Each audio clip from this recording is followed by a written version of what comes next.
সমস্ত কৃষক বন্ধুরা মূলত যারা থাকেন তারা তো চাষের প্রস্তুতি নিয়েই ফেলছেন এক প্রকার। এই সময় যে ধান চাষ করতে চলেছেন রাজ্যের বিভিন্ন প্রান্তে যে সমস্ত কৃষক বন্ধুরা, তারা প্রথাগতভাবে যেমন দীর্ঘদিন ধরে চাষ করে আসছেন সেভাবে তো করেন, আবার কিছু কিছু সচেতন কৃষক বন্ধু যারা রয়েছেন প্রত্যেকে একটু আমাদের অনুষ্ঠানগুলো শোনেন যারা, সেই সমস্ত কৃষক বন্ধুরা উন্নত ধান চাষ কিভাবে করবেন সে ব্যাপারে বিভিন্ন পরামর্শ মেনে আপনারা চাষ করলে আশা করি আপনারা ভালো ফলন পেতে পারবেন। ঠিক ধরেছেন, আজকের আমরা এমন একটি গুরুত্বপূর্ণ বিষয় নিয়ে আলোচনা করব। আমরা আলোচনা করতে চলেছি আউশ ধানের উন্নত চাষ পদ্ধতি।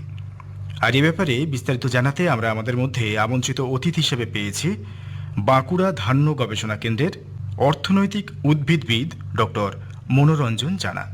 ডক্টর জানা, আপনাকে আকাশবাণীতে স্বাগত। নমস্কার। নমস্কার।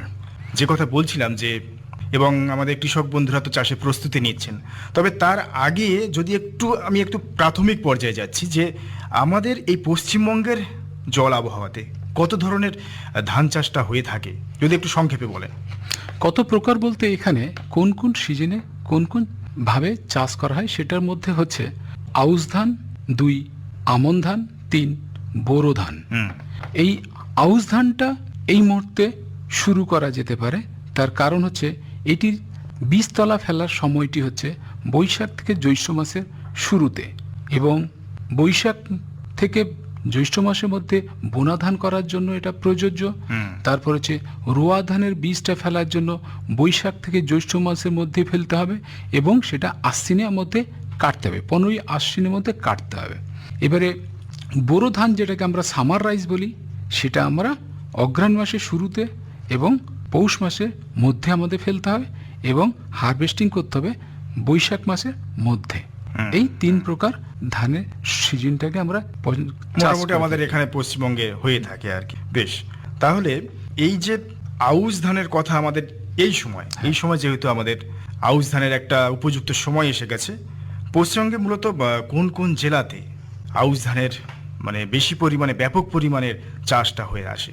হ্যাঁ, সেটা বলি। আগে সেটা যে পরিমাণ ছিল তার থেকে একটু হলেও জমির পরিমাণটা একটু কমেছে, তা হলেও আগে যে পরিমাণে ধান চাষ হতো তার সে তুলনায় কমেছে, আর একটু কমেছে। তার কারণ হচ্ছে আউশ ধান চাষ কমার পিছনে কারণও রয়েছে। সেটা হচ্ছে কি, বৃষ্টির যে সময় আসার কথা ছিল সেই সময় বৃষ্টি আসছে না। অর্থাৎ গ্লোবাল ওয়ার্মিং এর ফলে যে এই যে সময়ের পরিবর্তনের ফলে চাষিরা তখন অন্যভাবে ওনাদের অন্য ক্রপকে ধরতে যাওয়ার জন্য এই চাষের প্রতি একটু হলেও দূরে সরে যাচ্ছেন। কিন্তু আমাদের তা সত্ত্বেও আমাদের 1.5 লক্ষ হেক্টর জমি কিন্তু আমাদের আউশ ধান চাষ হয়। তার মধ্যে থেকে হচ্ছে উত্তরবঙ্গে বলি জলপাইগুড়ি, দার্জিলিং, মালদা, মুর্শিদাবাদ, নদিয়া ডিস্ট্রিক্টে আউশ ধান চাষ হয়। আবার দক্ষিণবঙ্গে পশ্চিম মেদিনীপুর, পূর্ব মেদিনীপুর, বাঁকুড়া এবং উত্তর 24 পরগনায় ও আউশ ধান হয়ে থাকে। বেশ, আচ্ছা, মোটামুটি তো একটা জায়গার কথা বলেন, কোথায় কোথায় ভালো হয় সে কথাটা বললেন। এবারে আমরা একেবারে যদি জাতের কথায় চলে আসি, তাহলে একটা উন্নত জাতের তো প্রয়োজন। আমরা যে কথাটা বারবার বলি কৃষক বন্ধুদের, উন্নত জাত নির্বাচন করুন। সেক্ষেত্রে আউশ ধানের ক্ষেত্রে কি উন্নত জাত রয়েছে? আউশ ধানের ক্ষেত্রে আমরা মোটামুটি 2টো ভাগ করেছি। এক হচ্ছে জলদি জাতের ধান, আর একটা হচ্ছে মাঝারি জলদি জাতের ধান আমরা নির্বাচন করব। তার কারণ হচ্ছে জলদি জাতের ধান হচ্ছে 100 থেকে 120 দিনের মধ্যে যদি কোনো জাত আমরা নির্বাচন করতে পারি, যেমন মুক্তশ্রী, অন্নদা, পুষ্প, নরেন্দ্র 97, অমলা, অঞ্জলি, সুকুমার, এই ধানগুলি হচ্ছে প্রযোজ্য জলদি জাতের ক্ষেত্রে। আবার মাঝারি জলদি জাতের ক্ষেত্রে হবে কি, ললাট, শতাব্দী, IR64, IR36, Kshitish, Ratna, DRR 55, 56, 53, 54 এগুলো রয়েছে। আচ্ছা, এই যে মাঝারি জাতের কথা যেটা বলছেন, এদের ডিউরেশনটা কতটা? 120 থেকে 125 দিনের জাত।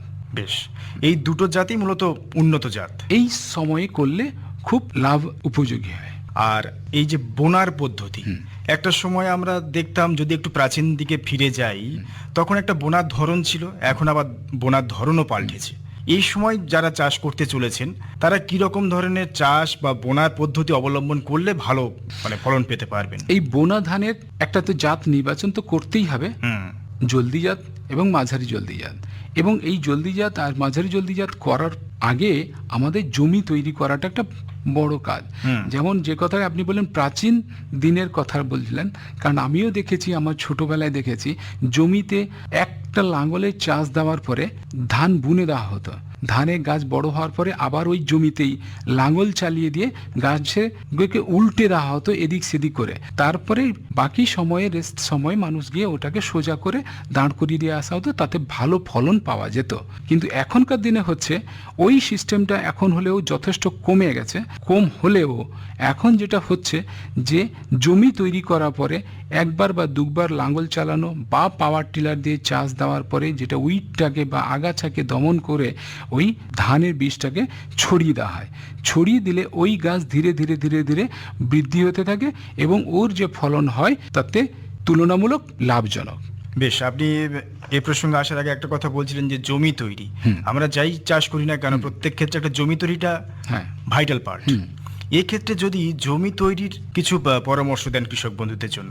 জমি তৈরি করার ফলে হচ্ছে কি, এখনকার দিনে আমরা লাঙ্গলে বলদ গরু দিয়ে লাঙ্গল দিয়ে আমরা চাষ করার সেই সময়টা খুবই কম হয়ে গেছে। এখন আর দেখা যায় না, বলতে গেলে দেখা যায় না। ফলে এখন সময়ের অতুলনীয় অভাব বা অভাবের ফলে পাওয়ার টিলার এখন যান্ত্রিকভাবে ওটা চাষ করা হয়। অর্থাৎ পাওয়ার টিলার মাধ্যমে খুব তাড়াতাড়ি করে জমিটাকে এক কর্ষণ দেওয়ার পরে দ্বিতীয় কর্ষণ করার ফলে যাতে আমাদের দেখতে হবে যাতে উইড বা আগাছা যাতে নাশ হয়ে গেছে এবং মাটিটা যেন লেভেল এবং মিহি দানার মতন যদি হয়ে থেকে থাকে, তাহলে আমরা যাকে আমরা ইংরেজিতে বলি ব্রডকাস্ট বা ছড়িয়ে বীজ বুনিয়ে দিতে পারি ওখানে।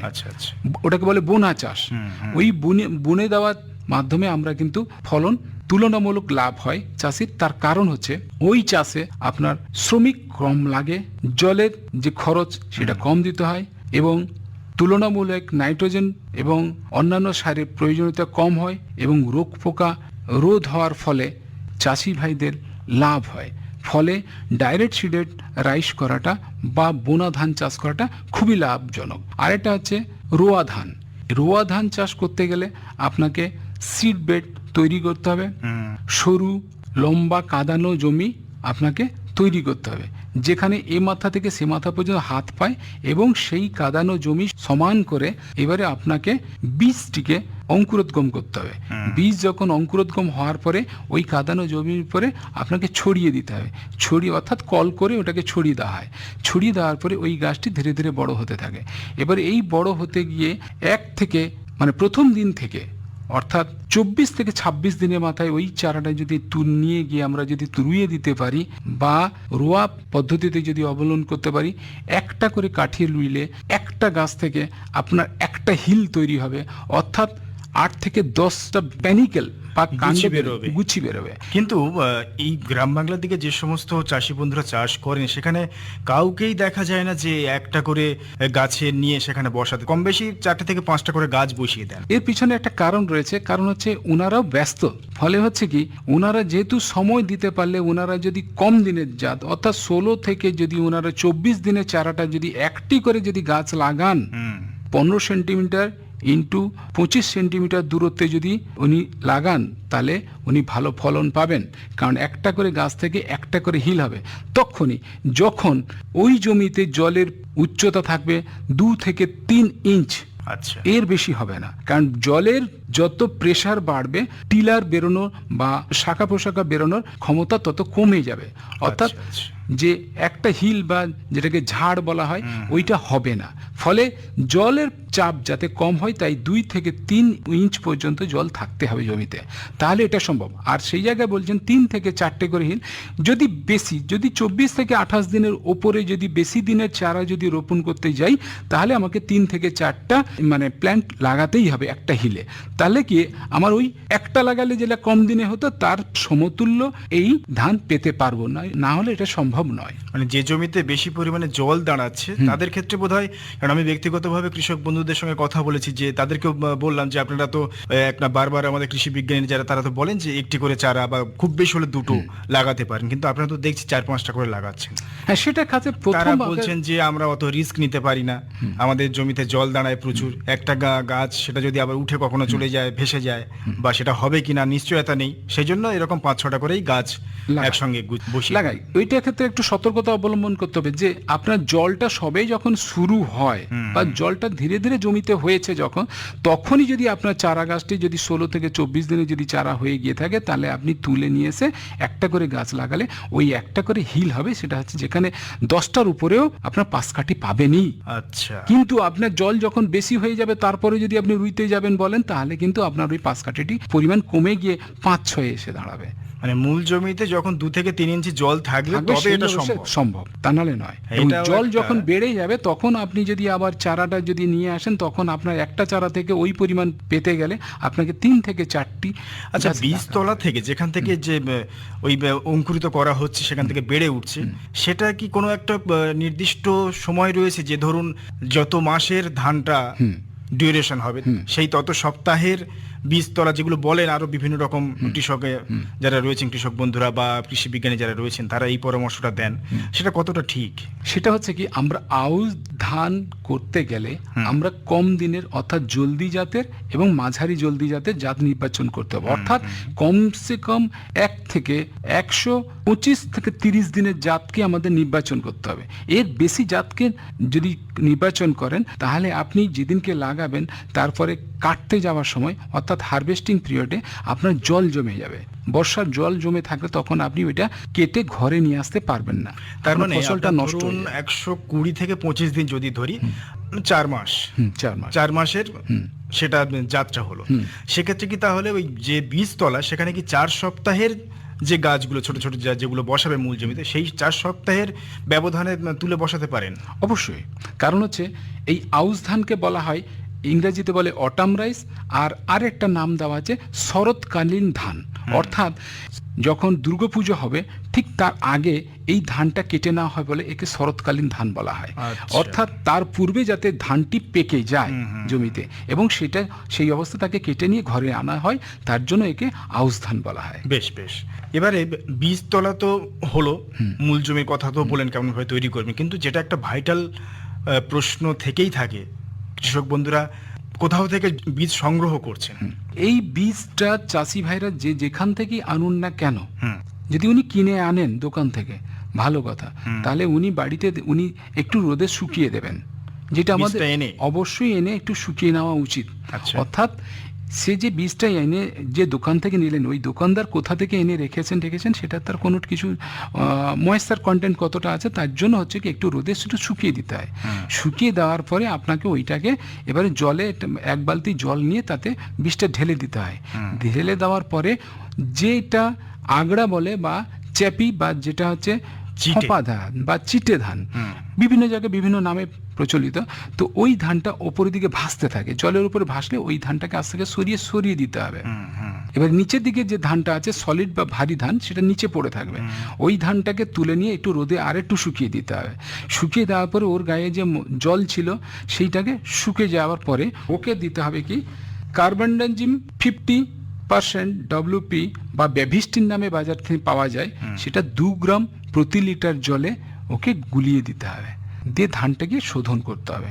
এবার শোধন করানোর পরে তাকে শুকিয়ে দিতে হবে। আচ্ছা, 2 গ্রাম প্রতি লিটার জলে কার্বনডাজিম মেশাবেন, মিশে সেই যে ধানগুলো শুকাচ্ছিলেন, শুকানো সেই শুকনো জাত যে ধানগুলো, সেগুলো ওই জলের মধ্যে কি আবার দেবেন? হ্যাঁ, সেই জলের মধ্যে ওই ধানটাকে মানে ভিজিয়ে নিতে হবে বা গুলিয়ে নিতে হবে। তখন ওর গায়ে ওই কার্বনডাজিম বা বেভিস্টিন যে ওষুধটি, সেটা তার গায়ে লাগলে তখন হচ্ছে কি বীজবাহিত কোনো যদি রোগ বা অসুখ থেকে সংক্রমণ থেকে থাকে সেগুলো ঠিক হয়ে যাবে, সেটা আর অতিবাহিত হয় না। ঠিক ঠিক। এবারে বীজ শোধন হলো, বীজতলার কথা তো বললেন আপনি, এবার বীজতলা থেকে এবার যখন মূল জমিতে নিয়ে যাচ্ছেন কৃষক বন্ধুরা, সেক্ষেত্রে কি ধরনের সতর্কতা অবলম্বন করবেন? এবারে বীজতলা থেকে মূল জমিতে নিয়ে যাওয়ার জন্য বীজতলা থেকে যখন তুলবেন, অবশ্যই বীজতলাটা থাকতে হবে পরিষ্কার পরিচ্ছন্ন, অর্থাৎ স্বাস্থ্যবান চারাকে আমাকে নিতে হবে। স্বাস্থ্যবান চারার মধ্যে যদি কোনো আগাছা থাকে তাকে সরিয়ে দিতে হবে।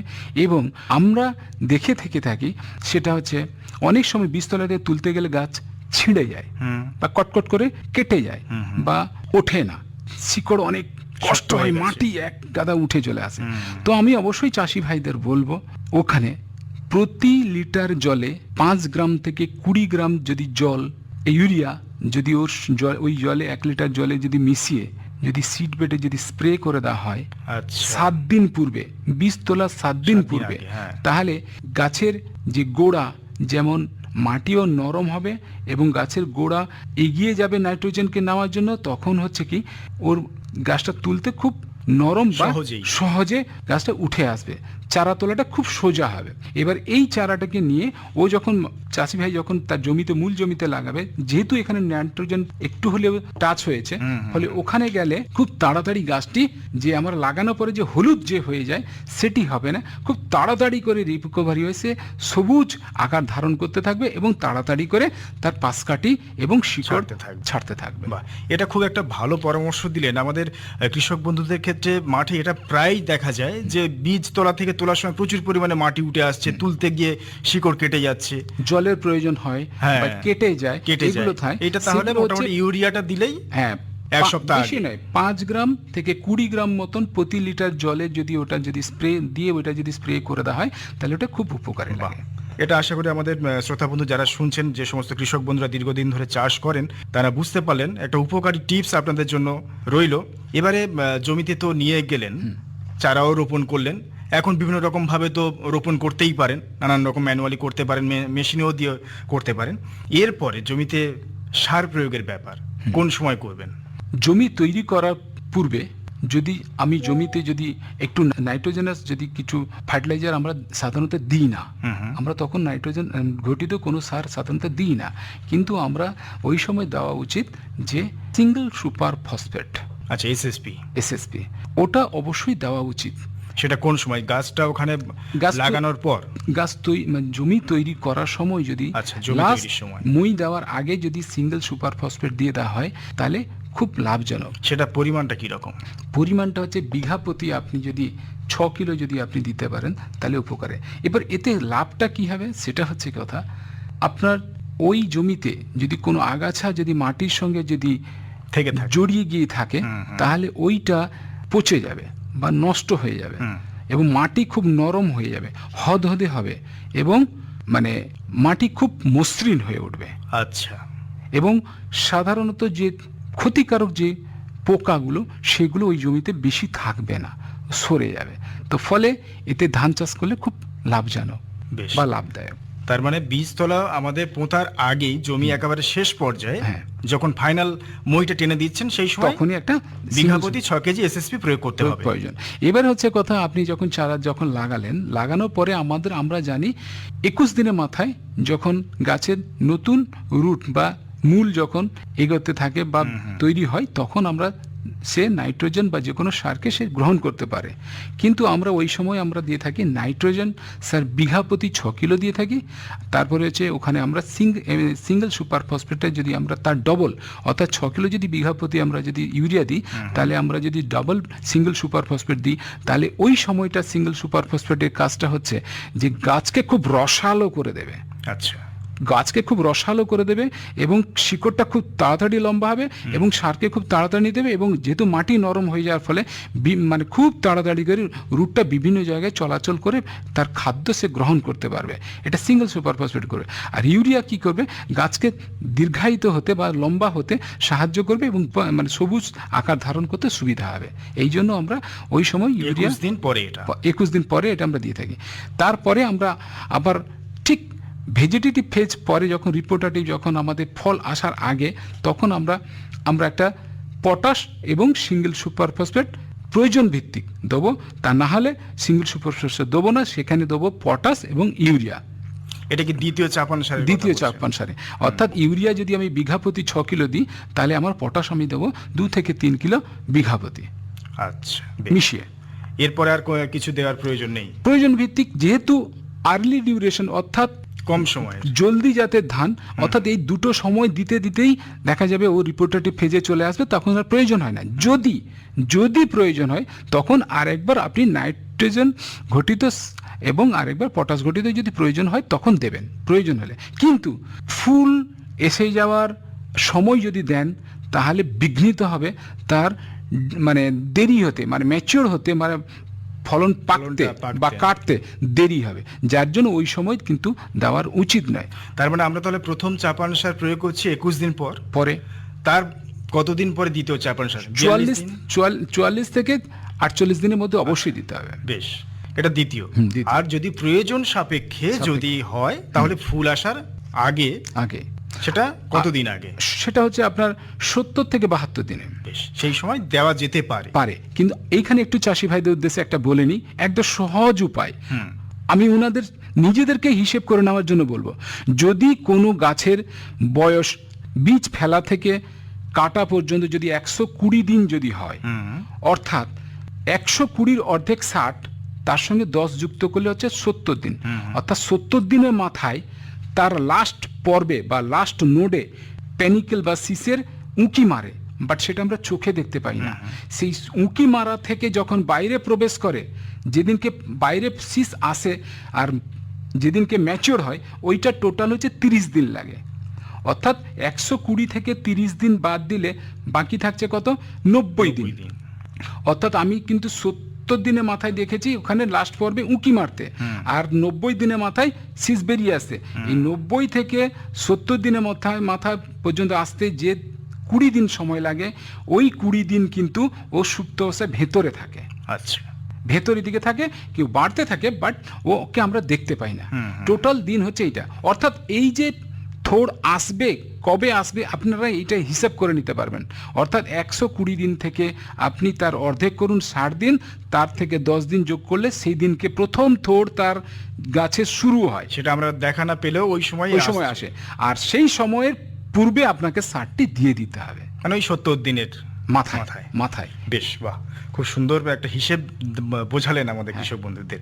আচ্ছা, মূলত সার প্রয়োগের তো ব্যাপার হলো, এবার গাছ তো বেড়ে উঠছে, সেই সময় কিছু পরিচর্যা তো করতেই হয়, সেগুলো কি করবেন? সেই পরিচর্যা করতে হচ্ছে কি, আমাদের যে মেন যে জিনিসটা দরকার সেটা হচ্ছে আগাছা যেন জমিতে না থাকে, আগাছাটাকে সরিয়ে দিতে হবে।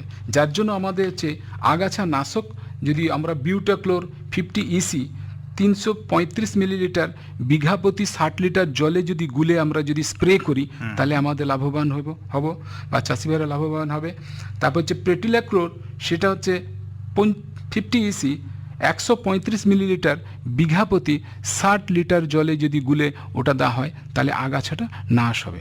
এবং আর এরপরে যেটা করতে হবে ওনাদেরকে, সেটা হচ্ছে ওনাদেরকে মানে যে সার প্রয়োগ করার পরে একটা হাত বাছাই করতে হয়, অর্থাৎ হাত নেড়ানি যেটা করে, অর্থাৎ রো টু রো বা গাছের গোড়ায় চারিদিকে এদিক সেদিকে হাতটাকে নাড়িয়ে দিতে হয়, যাতে আগাছাও যাতে তুলে দেওয়া যায়, এবং ওটা নাড়িয়ে দিলে কি সারটা মাটির সঙ্গে গুলে গিয়ে শিকড়ে চারিদিকে ওটা পেতে পারবে। এই করাটা খুবই প্রয়োজন। এবং ওপরে যাতে জল যাতে 3 থেকে 4 ইঞ্চ থাকে, সেইটার জন্য বন্দোবস্ত করতে হবে। যদি বেশি ওই সময় বর্ষা শুরু যদি হয়ে গিয়ে জল বেশি থাকে, তাহলে জলটাকে বাইর করে দেওয়ার জন্য বন্দোবস্ত জল নিষ্কাশনেরও বন্দোবস্ত রাখতে হবে। ঠিক আছে, বেশ। এবারে তো একটা সার প্রয়োগ বা পরিচর্যার ব্যাপারটা হলো, জমিতে আবার কিছু কিছু তো কীটনাশকের প্রয়োজন আছে, বিভিন্ন পোকামাকড়ের আক্রমণ করতে পারে। এই সময় মূলত কি ধরনের রোগ পোকার আক্রমণ হয়, আর তাদের কি ধরনের কীটনাশক প্রয়োগ করবেন সেক্ষেত্রে? সেটা হচ্ছে আমরা দেখে থাকি পাতা মোড়া, মাজরা পোকা, পাতার মাছি, ভেপু পোকা, এগুলো সাধারণত ধানের গাছে আসে, এবং এইটার জন্য আমরা সাধারণত বলে থাকি ইমানেকটিন বেনজাইড এবং এর সঙ্গে কাটাপ হাইড্রোক্লোরাইড 1 কিলো 300 গ্রাম বিঘা প্রতি যদি বুনে দেওয়া হয়, তাতে এটা কিন্তু লাভবান হবে। তারপর হচ্ছে ট্রাইফ্লুমেজোল পাইরিন 0.5 মিলিলিটার প্রতি লিটার জলে যদি ওটা গুলে যদি দেওয়া হয়, তাতে কি হবে, শ্যামা পোকা, সাদা পিট শোষক পোকা, ওগুলো নাশ হবে। বেশ, এবারে তাহলে মোটামুটি আমাদের পরিচর্যা, ধান গাছ বেড়ে উঠলো, ফুল ফল ধরেছে, আমাদের কাটার প্রায় সময় হয়ে এসেছে। তাই আমাদের 120 দিন বা 25 দিনের যে জাত চাষ করেছি আমরা, সেই সময় কাটবো। এবার যদি একটু ফলনের হিসেবটা বলেন, যে উন্নত জাতের কথা বলেন, সেক্ষেত্রে আমাদের কৃষক বন্ধুরা ফলন কেমন পাবেন?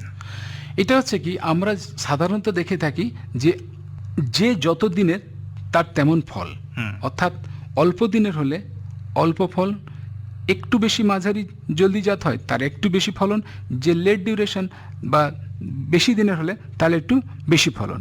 এইটা হিসাব এটা করতে তো একটা ধন্দে পড়ে গেল। ধন্দে পড়ে গেলাম।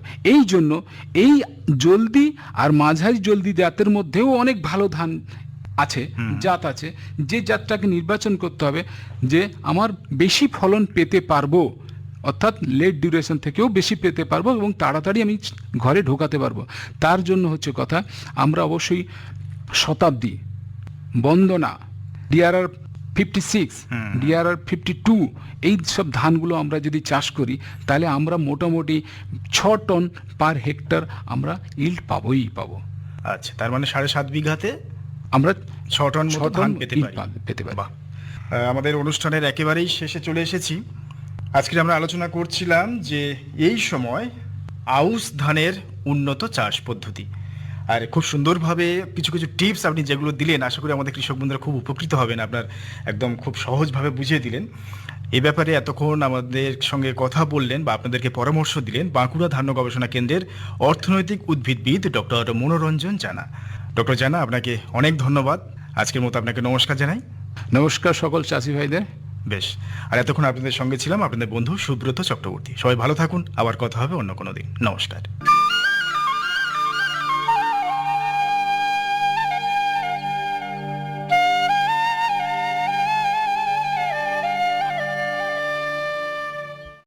বন্ধুরা, আজ আমরা আলোচনা করব এমন একটি আনকমন বিষয় নিয়ে। আনকমন এই কারণে, হয়তো নাম আপনারা অনেকেই শুনেছেন, কিন্তু দেখা বা তার স্বাদ গ্রহণ করা এখনো পর্যন্ত অনেকের সৌভাগ্য হয়ে ওঠেনি। এবং এটি একটি বিদেশি ফল। বলতে গেলে আমাদের দেশে নানান রকমভাবে বহু যুগ আগে কোনোভাবেই এসেছিল, সে হতে পারে বণিকদের মাধ্যমে।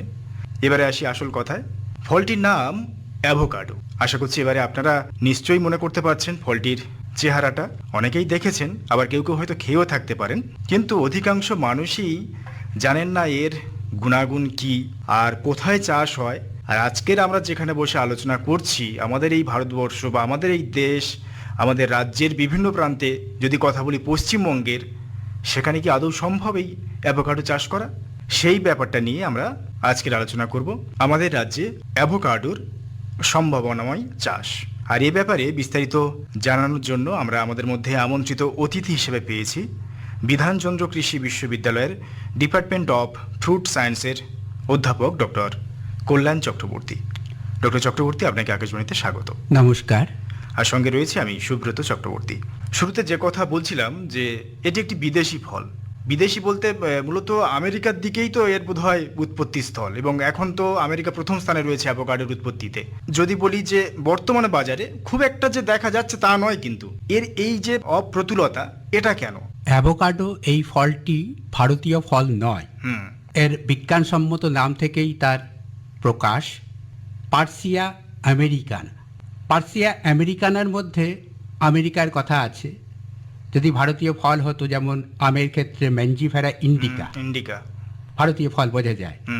অর্থাৎ আমাদের ভারতবর্ষের ফল নয়। কোথাকার ফল?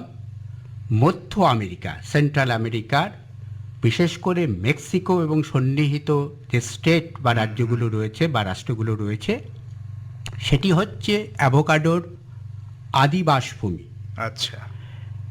এই আদিবাসভূমি থেকে নানান সময়ে ইউরোপীয় বণিকেরা, আপনি আলোচনা করলেন, ইউরোপীয় বণিকেরা, বিশেষ করে স্পেনীয়রা, তারা এই ফলটিকে পৃথিবীর অন্য অঞ্চলে ছড়িয়ে দেয়। তাদের যে দেশ দক্ষিণ স্পেনে ছড়ায় প্রায় 1600 শতাব্দীর একেবারেই প্রথম দিকে। তারপরে জামাইকা বা ক্যারিবিয়ান সাগরের অন্যান্য দেশগুলোতে ছড়ায়, এমনকি ছড়িয়ে দেয় তারা আমেরিকা যুক্তরাষ্ট্রের অন্যান্য দেশে, বিশেষ করে ক্যালিফোর্নিয়া, এবং ছড়িয়ে দেয় ফ্লোরিডাতে।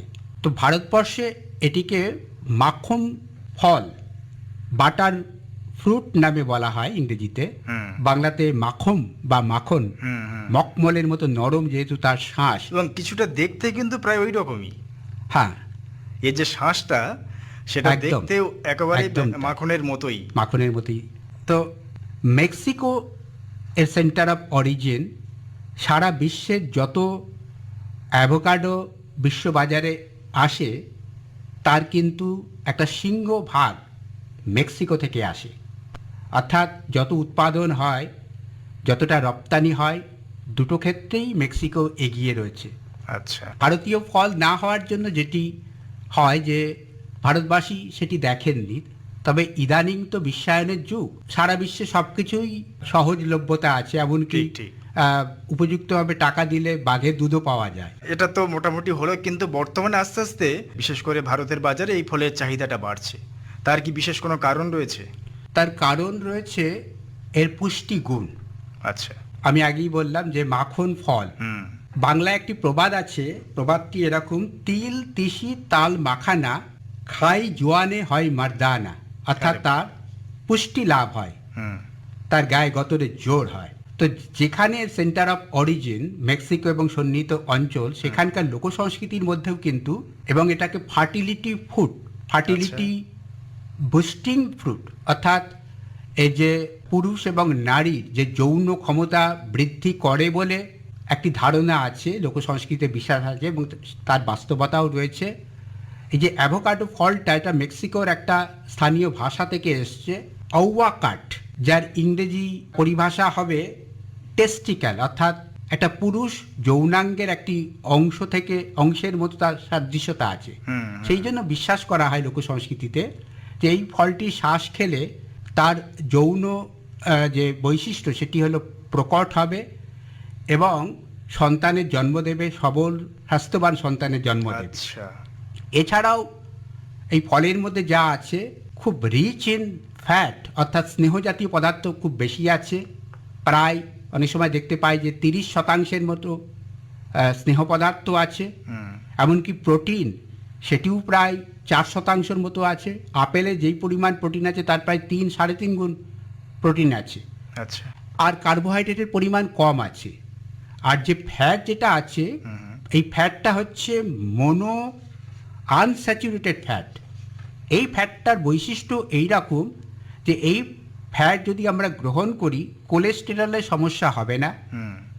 ব্লাড প্রেশারের সমস্যা থাকবে না, এমনকি কার্বোহাইড্রেট কম থাকার জন্য ডায়াবেটিক, মধুমেহ রোগীদের জন্যও কিন্তু উপযুক্ত। ক্যালোরি মূল্য যথেষ্ট। ক্যালোরি মূল্য এই কীরকম, দেখা যাচ্ছে যে 100 গ্রাম যদি ফল গ্রহণ করি তাহলে সেখানে 245 ক্যালোরি শক্তি মেলে। এছাড়া নানান vitamin A, B complex, vitamin E, folic acid, এমনকি বিভিন্ন যে অ্যান্টিঅক্সিডেন্ট, যেটা ক্যান্সার প্রতিরোধী যার গুণ আছে, বিভিন্ন খনিজ লবণ, বিশেষ করে কপার, আয়রন, পটাশিয়াম, ক্যালসিয়াম প্রভূত পরিমাণে আছে। এই তার মানে সমস্ত শিশুদের ক্ষেত্রেও তো এটা খুবই নিশ্চয়ই, উপকারী। মানে বাড়ন্ত বাচ্চাদের জন্য খুবই প্রয়োজন। একেবারে শিশুকে না দেওয়াই ভালো, তবে বাড়ন্ত বাচ্চা এবং তরুণ, কিশোর, যুবকদের জন্য যথেষ্ট ভালো। হুম। এর পুষ্টিমূল্যের জন্য এটি গ্রহণ তারা করতে পারে। বাহ। আচ্ছা, এই যে গাছটা মোটামুটি আমাদের এদিকে খুব বেশি সংখ্যক তো দেখা যায় না, হয়তো আপনাদের বিশ্ববিদ্যালয়ে আপনারা রোপণ করেছেন, আপনারা জানেন, কিন্তু আমি একটু চাইবো আমাদের শ্রোতা বন্ধুদেরকে যদি একটু গাছটার বর্ণনা একটু জানাতে পারতাম, কেমন তার স্বভাব বা কেমন ধরনের ফল ফুল কি হয়। প্রথম হচ্ছে, এটি একটি চিরহরিৎ নাতিশীতোষ্ণ বৃক্ষ জাতীয় গাছ। আচ্ছা। এর উচ্চতা হতে পারে চাষযোগ্য জায়গাতে আমি যা দেখেছি যে 4 মিটার থেকে 6.5 মিটার, আরও দীর্ঘমেয়াদী গাছের আরও হয়তো বেশি হবে। হুম। তো গাছের একটা কাণ্ড কাষ্ঠল হবে, সবসময় পাতা থাকবে এবং বছরে 2 থেকে 3টে কিস্তিতে নতুন পাতা, গজাবে। পত্রপল্লব বিকশিত হয়। আচ্ছা। আর গাছটি ছড়ানো, একটু স্প্রেডিং টাইপের। হুম। পাতাগুলো যথেষ্ট বড়, পাতাটা অনেকটা উপবৃত্তাকার। এর পুষ্পমঞ্জরি গাছের বা তার শাখা ডগার আগায় হয়। হুম। এটি একটি বেরি টাইপের ফল দেয়। ফলটা দেখতে সবুজ, কখনো পার্পল বা বেগুনি কালার। ফলের আকার অনেকটা গোলক বা উপগোলকের মতো, কখনো ডিম্বাকৃতি। হুম। হুম। আর এর একটি বিশেষ বৈশিষ্ট্য আছে, অ্যাভোকাডো ফুল ফোটার একটা সিকোয়েন্স আছে। তো তার উপরে ভিত্তি করে 2 ধরনের অ্যাভোকাডোর জাত পরিলক্ষিত হয়। কিরকম? ফ্লাওয়ারিং টাইপ এ আর flowering type B. Flowering type A কি হবে, যে প্রথম দিন সকালবেলায় তার কার্যকারী স্ত্রী অঙ্গটা সেটা সম্পূর্ণ হলো, বিকালবেলায় ফুলটা বন্ধ থাকবে, পরের দিন গিয়েও সকালবেলায় ফুলটা বন্ধ, আবার বিকেলে তার কার্যকরী পুরুষ যে অঙ্গ সেটা আবার অ্যাক্টিভ হবে। আর ফ্লাওয়ার টাইপ বির ক্ষেত্রে উল্টো, প্রথম দিন সকালে বন্ধ, প্রথম দিন বিকেলের দিকে তার কার্যকরী স্ত্রী অঙ্গ সক্রিয় থাকে, দ্বিতীয় দিনে আবার প্রথম দিকে কার্যকরী পুরুষ সক্রিয় থাকে এবং বিকেল দিকে বন্ধ থাকে। সেই জন্য অ্যাভোকাডো যখন চাষ হয় তখন মিশ্র এই জাত নেওয়া হয়, যাতে আর কি ফ্লাওয়ার টাইপ এ এবং ফ্লাওয়ার টাইপ বি দুটো মিশ্রিতভাবে, মানে 1:1 বা 2:1 এই অনুপাতে রাখতে হবে, যাতে পরাগ মিলন সম্ভব হয়। আর যে আপনি কি মূলত মানে এই প্রকার ভেদগুলোই চাষ হয় সচরাচর আমাদের দেশে? আমাদের দেশে বলে নয়, সারা বিশ্বের ক্ষেত্রেই আমরা বলতে পারি যে অ্যাভোকাডোর ক্ষেত্রে 3টি প্রকারভেদ রয়েছে, যাকে ইংরেজিতে বলে রেস। আচ্ছা। তো রেসটা কিরকম? এক ধরনের হচ্ছে ওয়েস্ট ইন্ডিয়ান রেস, অর্থাৎ ওয়েস্ট ইন্ডিজ দেশের কাছাকাছি সেই অঞ্চল থেকে প্রাপ্ত যে তার যে গাছ, তার উপযুক্ত গাছ। 2 নম্বর হচ্ছে মেক্সিকান টাইপ, 3 নম্বর হচ্ছে গুয়াটেমালান টাইপ। এর মধ্যে যেটা ওয়েস্ট ইন্ডিয়ান টাইপ, এটা ট্রপিক্যাল অর্থাৎ ক্রান্তীয় অঞ্চলের লাগানোর উপযুক্ত, যেটা খুব বেশি শীত সহ্য করতে পারে না। আবার যেটা মেক্সিকান টাইপ সেটি হচ্ছে সেমি ট্রপিক্যাল, যেটা খুব ঠান্ডা সহ্য করতে পারে।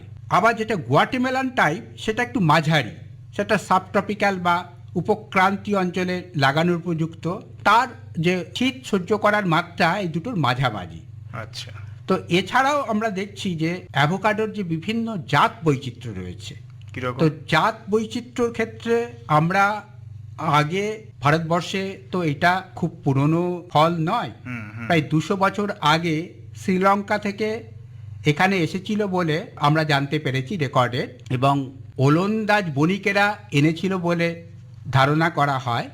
পরে দেখা যায় যে প্রায় আজ থেকে 100 বছর আগে ব্রিটিশদের সহায়তায় শ্রীলঙ্কা থেকে এখানে আসছে, অর্থাৎ শ্রীলঙ্কায় যে অ্যাগ্রো ক্লাইমেটিক যে বৈশিষ্ট্য, কৃষি আবহাওয়ার যে গুণাগুণ, তারই সদৃশ্য আবহাওয়া দেখতে পাওয়া যায় দক্ষিণ ভারতের কোনো কোনো অঞ্চলে এবং আন্দামান নিকোবর দ্বীপপুঞ্জে। দক্ষিণ ভারতের মধ্যে কর্ণাটক, কেরালা, তামিলনাড়ু এবং মহারাষ্ট্র, এইসব জায়গায় হচ্ছে আমাদের ভারতবর্ষের ট্র্যাডিশনাল অ্যাভোকাডো গ্রোয়িং জোন। এছাড়াও আমরা দেখছি যে হিমালয়ের পাদদেশে 600 থেকে 800 কিংবা 1600 বা 2000 মিটার উচ্চতা পর্যন্ত পর্বতের অনুচ্চ পাহাড়ে সেখানে অ্যাভোকাডো চাষ হচ্ছে। উত্তর পূর্ব ভারতে হচ্ছে, সিকিমে জৈবিক পদ্ধতিতে অ্যাভোকাডো চাষ হচ্ছে। এইসব জায়গাতে আমরা দেখেছি যে মূলত আমাদের অল ওভার ইন্ডিয়াতে যেখানে যেখানে চাষ হচ্ছে সেই কথা, কিন্তু আমরা চাইছি যে আমাদের রাজ্যে পশ্চিমবঙ্গে কি এই অ্যাভোকাডো চাষ করার সম্ভাবনা রয়েছে বা হতে পারে? আমাদের এখানে জল আবহাওয়া কেমন সারা দেশের সঙ্গে তুলনামূলকভাবে যদি আমরা বলি? অবশ্যই সম্ভব, তার কারণ ভারতবর্ষকে আমরা বলছি আসমুদ্র হিমাচল এরকম একটা দেশ। আসমুদ্র হিমাচল একমাত্র ভারতের রাজ্য যেটা পশ্চিমবঙ্গে দৃশ্য। সবকিছুই এখানে রয়েছে। হ্যাঁ, দক্ষিণ দিকে বঙ্গোপসাগর তার পা ধুইয়ে দিচ্ছে, উত্তর দিকে তার মাথায় মুকুট পরিয়ে দিচ্ছে হিমালয় রয়েছে, পশ্চিম সীমান্ত বঙ্গে আমরা দেখছি যে মালভূমি অঞ্চল, আমাদের এখানে দক্ষিণবঙ্গে উত্তরবঙ্গের কিছু কিছু জায়গায় নবীন এবং পুরাতন পলিমাটি অঞ্চল, দক্ষিণ 24 পরগনা এবং হলো পূর্ব মেদিনীপুরে দেখছি আমরা সমুদ্র উপকূলবর্তী লবণাক্ত অঞ্চল। এই যে 5 থেকে 6টা অ্যাগ্রোক্লাইমেটিক জোন, এখানে যে বৈচিত্র্য আছে, এখানে বললাম যে 3টে রেস, যেটা যে অঞ্চলের জন্য, ট্রপিক্যালের জন্য যেটা, সাবট্রপিক্যালের জন্য, সেমি ট্রপিক্যালের জন্য, অর্থাৎ আমাদের এই রাজ্যে কিন্তু মাটি এবং তার আবহাওয়াগত যে বৈশিষ্ট্য, যথেষ্ট বৈচিত্র্য রয়েছে, সেখানে এটি অবশ্যই সম্ভব আমি বিশ্বাস করি। আমাদের এখানে এরকম একটি ট্রায়ালও বিধানচন্দ্র কৃষি বিশ্ববিদ্যালয়ের মোহনপুরে হচ্ছে, অর্থাৎ নদিয়া জেলাতে হচ্ছে। 2023 সালে ICAR এর অর্থানুকূল্যে এরকম একটা ট্রায়াল শুরু হয়েছে। সেখানে বিভিন্ন ভ্যারাইটি, বিশেষ করে আরকা সুপ্রিম এবং আরকা কুর্গ রবি, এছাড়া TKD দক্ষিণ তামিলনাড়ুর একটা ফল গবেষণা কেন্দ্র থেকে উদ্ভূত একটা জাত, সেটি কিন্তু এখানে লাগানো হয়েছে আরও সেগুলোর এখন কি অবস্থায় দু রয়েছে? সালে এটি রোপণ করা হয়েছে। প্রথম বছর যে ফুল এসছিল, যেহেতু কলমের চারা, প্রথম বছরেই ফুল চলে এসেছিল, গাছের স্বাস্থ্য যাতে খারাপ না হয় আমরা ফুলটা ভেঙে দিয়েছি। এবছরও আসবে, তো এবছরও ভেঙে দিতে হবে, একটা দুটো হয়তো রাখতে পারি ফ্রুটের। গাছের স্বাস্থ্যের কথা ভেবে। হ্যাঁ, গাছের স্বাস্থ্যের কথা ভেবে ভেঙে দিচ্ছি, কিন্তু দু একটা তার ভ্যারাইটিটা কেমন হচ্ছে, ফলের সেটা ওজন পরীক্ষা আকার কেমন হচ্ছে করার সেটা জন্য। দেখবার জন্য। ঠিক। মোটামুটি থার্ড ইয়ার থেকে ফোর্থ ইয়ারে আমরা এর ফ্লাওয়ারিংটাকে রাখবো, এবং 4 বছর পর থেকে কিন্তু কমার্শিয়ালি, অর্থনৈতিকভাবে কিন্তু আমরা ফলন পেতে পারি। বেশ, তাহলে এই যে আপনি আপনার কথা থেকেই উঠে এলো যে চারা বসিয়েছেন বা তার থেকে চারা তৈরি করার যে ব্যাপারটা রয়েছে, যদি অ্যাভোকাডোর আমাদের পশ্চিমবঙ্গের রাজ্যে তার সম্ভাবনা থেকে থাকে, চারা কিভাবে তৈরি করবেন, বা বীজ থেকে কি চারা তৈরি করা যায়? আমি বলবো বীজ থেকে চারা তৈরি করা উচিত নয়, তার কারণ বীজের চারা যেমন মা তার তেমন ছা হয় না। আচ্ছা। তাহলে ট্রু টু দি টাইপ বা মায়ের বৈশিষ্ট্য সম্পন্ন চারা কিসে হয় না, অঙ্গজ জনন পদ্ধতিতে, ভেজিটেটিভ প্রপাগেশনে। হুম। তো আমরা দেখেছি যে গুটি কলম করে অথবা বার্ডিং বা কলি কলম করে, গ্রাফটিং বা জোর কলম করে চারা তৈরি হতে। হুম। বার্ডিংয়ের ক্ষেত্রে টি বার্ডিং, প্যাচ বার্ডিং, সিল বার্ডিং, এগুলো বার্ডিংয়ের নাম। যারা চারা কুশলী, নার্সারিম্যান, তারা বোঝেন, তারা জানেন, কৃষকেরাও পরিচিত। জোর কলম গ্রাফটিংয়ের ক্ষেত্রে ভিনিয়ার গ্রাফটিং একটা বিশেষ ধরনের গ্রাফটিং, ক্লেফট গ্রাফটিং বা ফাটল জোর, এরকমভাবে কিন্তু চারা তৈরি করতে হয়। সেক্ষেত্রে বীজের চারা তৈরি করার পরে পছন্দের যে পরশাখী, তার ডাল কেটে এনে তার মধ্যে জুড়ে দিতে হবে। অর্থাৎ যে বীজের চারার যে একেবারে গুরুত্ব নেই তা কিন্তু নয়, সেটা কমার্শিয়ালি সরাসরি বীজ থেকে চারা তৈরি করে ফল নেবার জন্য নয়, বীজ থেকে চারা তৈরি করে তার উপরে কলম করে চারা তৈরি করবার জন্য বীজের উপযোগিতা কিন্তু আছে। মানে বীজ থেকে চারা করলে সময়টা বেশি লাগছে গাছের ফল আসার বা ফুল আসার। বীজ থেকে যদি আমি চারা নিই তাহলে 5 থেকে 6, কখনো 7 বছর সময় লাগে ফল আসতে। আচ্ছা, আর কলমে?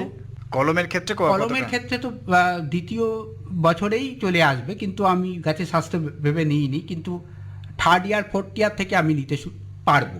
তাহলে আমাদের যে সমস্ত শ্রোতা বন্ধুরা বা কৃষক বন্ধুরা যারা শুনছেন, যদি কেউ আগ্রহী হন, সেক্ষেত্রে তাদের কি সাজেস্ট করবেন যে কলমের চারাই লাগান? একদম কলমের চারা, জোর কলমের চারা, কলি কলমের চারা, এমনকি গুটি কলমের চারা, এয়ার লেয়ারিং এর চারাও ব্যবহার করতে পারেন। বেশ, এবার চারা সংগ্রহ করলেন, এবার এর যে বসানোর পদ্ধতি, রোপণ পদ্ধতি, বা আরও মোটামুটি তার পরিচর্যা যেগুলো রয়েছে, সার, সেচ, সেগুলো কীরকম হবে? রোপণ পদ্ধতি বলতে এতদিন আমরা দেখেছি যে দক্ষিণ ভারতের কথাই বলি, সেখানে তো কফি বাগিচার মধ্যে সাথী ফসল হিসাবে চাষ করা হয়েছে, সেখানে প্রায় 8 থেকে 12 মিটার দূরত্ব দেওয়া হয়েছে। তবে আমি বলবো যে অর্থকরী ফসল নেওয়ার জন্য 6 মিটার বাই 6 মিটার দূরত্বে চারা লাগানো উচিত, এবং সেক্ষেত্রে বিঘা প্রতি প্রায় 37টি গাছ লাগানো যাবে। গাছ লাগাতে হবে বর্ষার প্রথম দিকে, জুন জুলাই মাসে বা আগস্ট সেপ্টেম্বর মাসেও লাগানো যেতে পারে, এবং সেক্ষেত্রে কলমের চারা আমাকে লাগাতে হবে তার যে মাড বল বা তার যে মাটির যে গোল অংশটা, সেটা যাতে ভেঙে না যায়, সেটা যাতে মাটির লেভেলে হয় সেটা দেখতে হবে। আর যেটা করতে হবে যে শুখা মরশুমে যেন জলের বন্দোবস্ত করা যায়, যাতে কোনোভাবে জল না জমে, ওয়াটার লগিং না হয়। তার জল জমলে রুট রট অর্থাৎ হলো শেকড় পচা রোগ দেখতে পাওয়া যায়। লাগানোর পরে একটু শেড নেট দিয়ে ঢাকা দিতে হবে, খুঁটি দিয়ে বেঁধে দিতে হবে। আর যেটা করতে হবে যে প্রথম থেকেই জৈব সার লাগানোর আগে সাফিসিয়েন্ট মাত্রায় জৈব সার ব্যবহার করতে হবে। তারপরে এছাড়াও একটা সারের হিসেব আছে, প্রথমে 1 থেকে 3 বছর 40, 30, 35 গ্রাম প্রত্যেকটা গাছে এনপিকে, নাইট্রোজেন, ফসফেট, পটাশ দিতে হবে। 4 থেকে 6 বছরে 75, 35 এবং 60 গ্রাম এনপিকে দিতে হবে। পরে 7 থেকে 10 বছরে 150, 35 এবং 125 গ্রাম প্রত্যেকটা প্ল্যান্ট এনপিকে দিতে হবে, এবং 10 বছরে যখন বেশি হয়ে যাবে সেক্ষেত্রে 345 এবং 165 গ্রাম এনপিকে প্রত্যেকটা গাছে দিতে হবে। এটাকে ক্যালকুলেশন করে দিতে হবে, ইউরিয়া কতটা লাগবে, সিঙ্গেল সুপার ফসফেট কতটা লাগবে, মিউরেট অফ পটাশ, তার একটা আলাদা হিসেব আছে, চাষি ভাইরা জানেন। এবারে বিভিন্ন রকম আপনি যে সারের হিসেব দিলেন, সেইভাবে আমাদের হয়তো কৃষক বন্ধুরা পরিচর্যা করছেন। যেহেতু এটা বৃক্ষ জাতীয় উদ্ভিদ, তাই এর তো আগাছা নিয়ন্ত্রণের কোনো ব্যাপার কিছু নেই। মোটামুটি একটু দেখভাল করতে হয় ভালোভাবে, এবং জল নিকাশি ব্যবস্থাটা ভালো থাকা দরকার, তবে পর্যাপ্ত জল দিতে হবে, এটাই তো। হ্যাঁ, আগাছার জন্য আমাদের মালচিং বা করা যেতে ব্যবহার পারে। করা যায়। প্লাস্টিক মালচিং হতে পারে, খড়টড় দিতে পারে। তাহলে প্রথম দিকে যদি আগাছাটাকে দমন করতে পারি, পরে যখন গাছের গ্রোথ নেবে তখন কিন্তু আগাছা আর এটাকে খুব একটা দমন করতে সমস্যা পারবে হবে না। তবে না। সেচ মানে প্রথম অবস্থাতে লাগানোর জন্য যদি ট্রপিক্যাল অঞ্চলে, ক্রান্তীয় অঞ্চলে করি, সেচের বন্দোবস্ত কিন্তু করতে হবে। এমনকি লাগানোর পরে একদিন অন্তর অন্তর সেচ দেওয়ার দরকার হতে পারে। আচ্ছা, কোনো জায়গাতে আমি এমনও করতে পারি, গাছের গোড়ার কাছে কোনো একখানা কলসির মধ্যে ঢাকনা দেওয়া, তার মধ্যে জল রাখতে পারি। বা যারা বিঘাতে চাষ করবেন এবং নির্দিষ্ট দূরত্বে গাছ লাগাবেন, তাদের ক্ষেত্রে ওই ডিপ ইরিগেশনও তো ব্যবস্থা। হ্যাঁ, ড্রিপ ইরিগেশন হতে পারে, অর্থাৎ বিন্দু পাতি সেচ, অনেক সময় ফোয়ারা ইরিগেশন বা স্প্রিংকলার ইরিগেশনও হতে পারে। যারা গরিব মানুষ তারা যদি করতে চান, আমার তো মনে হয় এই মাটিতে কিছু যেই তাল বা খেজুর রসের যে হাঁড়ি, তার হলো 3 ভাগ মাটির নিচে থাকবে, 1 ভাগ জিগে থাকবে, তার মধ্যে জল দিয়ে একটা সরা দিয়ে যদি ঢাকা দেওয়া হয়, তাহলে দেখা যাবে যে চুঁয়ে চুঁয়ে জল তার শিকড়ের মধ্যে বাহ, প্রবেশ এটা খুব করবে। এটা করা কম যেতে খরচে পারে। এবং খরচ কম। বাহ, আমাদের সময় শেষ। আমরা আজকের আলোচনা করছিলাম পশ্চিমবঙ্গের সম্ভাবনাময় অ্যাভোকাডো চাষ। এই বিষয়ে বিস্তারিত জানানোর জন্য আমাদের মধ্যে আমন্ত্রিত অতিথি হিসেবে উপস্থিত ছিলেন বিধানচন্দ্র কৃষি বিশ্ববিদ্যালয়ের ডিপার্টমেন্ট অফ ফ্রুট সায়েন্সের অধ্যাপক ডক্টর কল্যাণ চক্রবর্তী। ডক্টর চক্রবর্তী, আপনাকে অশেষ ধন্যবাদ এত সুন্দরভাবে একটা আনকমন ফল নিয়ে আমাদের কৃষক বন্ধু বা শ্রোতা বন্ধুদেরকে বুঝিয়ে বলার জন্য। আজকের আপনাকে নমস্কার জানাই। নমস্কার।